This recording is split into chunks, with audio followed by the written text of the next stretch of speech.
আর এখনকার যুগটা অদ্ভুত একটা যুগ, মানে যত এই যুগে আমরা বেঁচে থাকছি আমরা বিস্ময় হতবাক। মানে আসলে আবু বকর, ওমর, উসমান, আলী রাদিয়াল্লাহু আনহুম, আল্লাহ পাক তাদেরকে জান্নাতুল ফিরদাউস দান করুন, তারা যদি এই যুগে আসতেন, একদিন থাকলে আল্লাহকে রিকোয়েস্ট করতেন, আল্লাহ আমাদেরকে আবার আগের যুগে নিয়ে যাও, এখানে থাকতে পারবো। অদ্ভুত যুগ। যুগটা এমন যে ধার্মিক যারা, এখন আমরা যারা ধার্মিক বলে দাবি করি, আমরা বেশিরভাগই এখন দুনিয়া পূজারী। দাড়ি, টুপি, পাগড়ি, জুব্বা, যাই হোক লেবাস পোশাক, আমাদের মধ্যে বেশিরভাগ, ম্যাক্সিমাম ইল্লা মাশাআল্লাহ দুনিয়া পূজারী। দুনিয়ার ভালো মন্দ আগে বুঝবো, তারপর দিনকে আমরা দুনিয়ার উপরে অগ্রাধিকার দিতে শিখছি না। আগে দুনিয়া, পরে দিন। এমন একটা যুগ যেখানে ধার্মিকদের ঐক্যবদ্ধ থাকার কথা, স্পেশালি মুসলিমদের, কিন্তু আমরা মুসলিমদের মধ্যে কোনো ঐক্য দেখতে পারি না।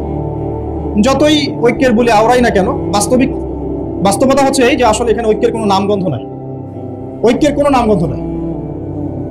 কিন্তু আমরা চাই যে সবাই ঐক্যবদ্ধ হই, ঠিক আছে? অদ্ভুত যুগ। দেখবেন 5 ওয়াক্ত নামাজ পড়ছে মাশাআল্লাহ মসজিদ কমিটির সভাপতি হাজী সাহেব, সুদ ছাড়তে পারছেন। অদ্ভুত যুগ। দেখবেন যে মাশাআল্লাহ বাবা তাহাজ্জুদ গোজার, বাবা প্রত্যেক রাতে তাহাজ্জুদে নামাজ পড়ে মাশাআল্লাহ। মাও দেখবেন যে বোরখা পরে বাইরে বের হচ্ছে, মেয়ের গায়ে পর্দার বালাই নেই। অদ্ভুত যুগ। মানে মা আর মেয়ে বাইরে বের হয়েছে, মা মাশাআল্লাহ খাস পর্দা, যদিও তার দিকে কেউ তাকায় না, আর মেয়ের গায়ে পর্দার কোনো বালাই নেই। মানে এমন একটা যুগ, আপনি যদি আল্লাহ এবং তার রাসূলের চোখ দিয়ে দেখেন, কোরআন এবং সুন্নাহর নূর দিয়ে এই বিশ্বটাকে দেখেন, আপনি হতবাক হয়ে যাবেন যে কি হচ্ছে আশপাশে। আসলে এই ওয়ার্ল্ডটাই পাগল না আমি নিজেই পাগল? তখন আপনার কাছে এরকম মনে হয়।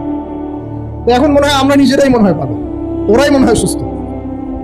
আজকে নিউজ দেখলাম একটা, আমার এক ভাই শেয়ার করেছে হোয়াটসঅ্যাপে আমাকে, সকালে দেখার পর থেকে আমার গাটা গিনগিন করছে এখন পর্যন্ত। মানে আমি মেলাতে পারছি না সমীকরণ।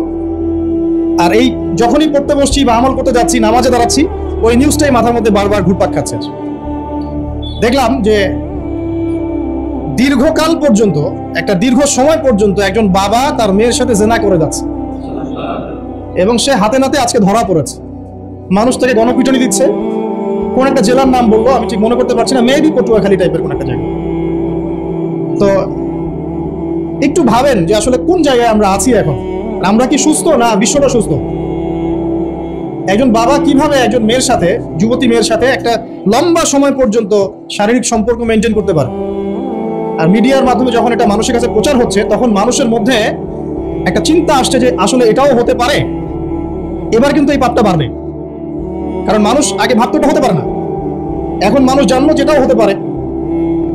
যেমন সমকামিতা, কোরআনে যে সমকামিতার কথা বলা আছে, এই কথাটা কিন্তু সাহাবায়ে কেরাম বলতেন যে আল্লাহ পাক কোরআনে নাজিল না করলে আমরা জানতামই না যে এমন একটা যুগ ছিল যে যুগে ছেলে ছেলের সাথে জিনা করতো, নাউযুবিল্লাহ।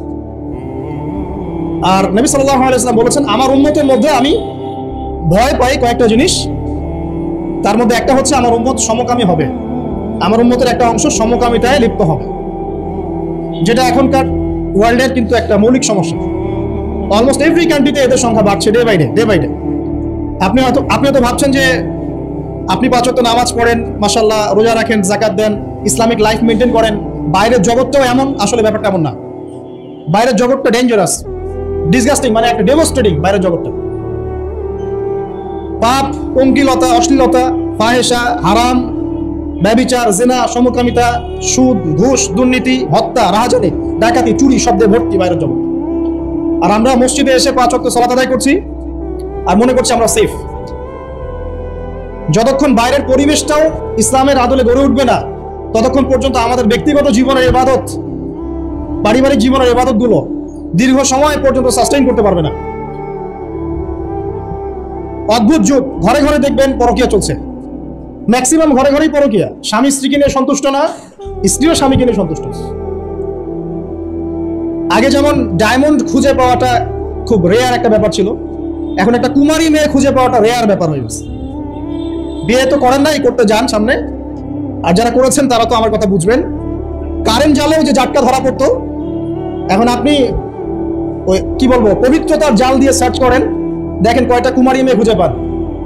স্কুল কলেজের মেয়েরাও এখন কুমারী নাই, স্কুল কলেজের মেয়েরাও এখন কুমারী নাই, অনেকেই নাই, ইল্লা মাশাআল্লাহ। পরিবারের লোকজন জানে ওইগুলা, এটাই স্বাভাবিক। এখন গত লেকচারে কিছু কথা বলছিলাম যে মিডিয়ার মধ্য দিয়ে এমন একটা ট্রেন্ড চালু করা হয়েছে যে আস্তে আস্তে পাপগুলোকে স্বাভাবিক করে ফেলা হচ্ছে। সুদ খায় মানুষ, কোনো ফিলিংস নাই, মনে করে স্বাভাবিক, সবাই খায় আমিও খাই, এই যুগে না খেলে চলে নাকি? ঘুষ নেয় মানুষ, বলে স্বাভাবিক, ঘুষ ছাড়া কি চাকরি হয়? Normal trend. দুর্নীতি মানুষ করে, স্বাভাবিক, নর্মাল, ও তো করে, আমি করি তো কি হচ্ছে, আমার বড়জন তো করে, সেই বড়জন বলছে আমি করি তো কি হচ্ছে, তার বড়জন তো করে, এই করতে করতে টপ টু বটম সব দুর্নীতিবাজ, স্বাভাবিক, নর্মাল, আমরা মেনে নিয়েছি, এভাবেই চলছে।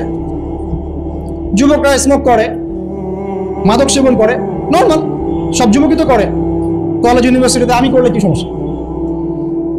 জিনা সবাই তো যাচ্ছে পতিতালয়, তা আমি গেলে কি সমস্যা? সবাই অ্যাফেয়ার করছে হারাম, তা আমার একটা গার্লফ্রেন্ড থাকলে কি সমস্যা? এভরিবডি হারামগুলোকে আমরা মেনে নিয়েছি এবং মিডিয়ার মধ্যে দিয়ে ট্রেন্ডটা চালু করা হয়েছে যেগুলো নর্মাল। অথচ নবী সাল্লাল্লাহু আলাইহি ওয়াসাল্লাম এই ফয়জুল কালাম বইয়ের মধ্যে হাদিসটা আছে যে যখন তোমার পাপ তোমাকে বাধা দিবে না, তোমার ভিতর থেকে একটা বাধা আসবে না যেটা পাপ, বুঝবা যে ঈমান নাই তোমার। যখন ভিতর থেকে পাপ করলে একটা বাধা আসে, বুঝবা তুমি ঈমানদার। মানে পাপ করলে যদি বাধা আসে ভিতর থেকে যে আমি এটা খারাপ কাজ করেছি, আল্লাহর কাছে আমাকে তওবা করতে হবে, ইস্তেগফার করতে হবে, তখন বুঝবেন যে আপনার ভিতর ঈমান আছে। এই জন্য আল্লাহ পাক আপনার মনের মধ্যে এই চিন্তা নিয়ে আসছেন, আলহামদুলিল্লাহ। যখন পাপ করতে করতে দেখবেন আপনার মনে কোনো ফিলিংসই নাই, তখন বুঝবেন যে আসলে আপনার ভিতর ঈমান আর কিছু বাকি নাই, যেটা আছে খালি ফোস্কার মতো, একটা নুক্তার মতো। নবীজি বলেছেন সাল্লাল্লাহু আলাইহি ওয়াসাল্লাম, মানুষের অন্তর থেকে আমানত উঠে যাবে, একটা ফোস্কার মতো পড়ে থাকবে, নুক্তার মতো পড়ে থাকবে। জনগণ বলবে যে অমুক লোক খুব বড় আমানতদার, অথচ ওর কলমের মধ্যে আমানতের জাররা পরিমাণ বাকি থাকবে। তো কোরআন এবং সুন্নাহর চোখ দিয়ে আপনি একটু চারপাশটাকে দেখেন, একটু অনেস্ট হই, নিজের সাথে একটু অনেস্ট হই। আমার মধ্যেও যদি ভুল থাকে আমিও নিজেরটাকে একটু দেখি। আমাদের যেভাবে আমল করা উচিত ছিল, আমরা যারা দিনের দায়ী বলি বা আলেম বলি, রিপ্রেজেন্টেটিভ বলি, আমরা সেরকম আমল করতে পারছি না। আমাদের যেমন সাহসী হওয়া উচিত ছিল, আমরা আসলে পারছি না। আমাদের যেমন ঈমান, শৌর্য, বীর্য এবং দূরদর্শিতা রাখা উচিত ছিল, আমরা আসলে পারছি না।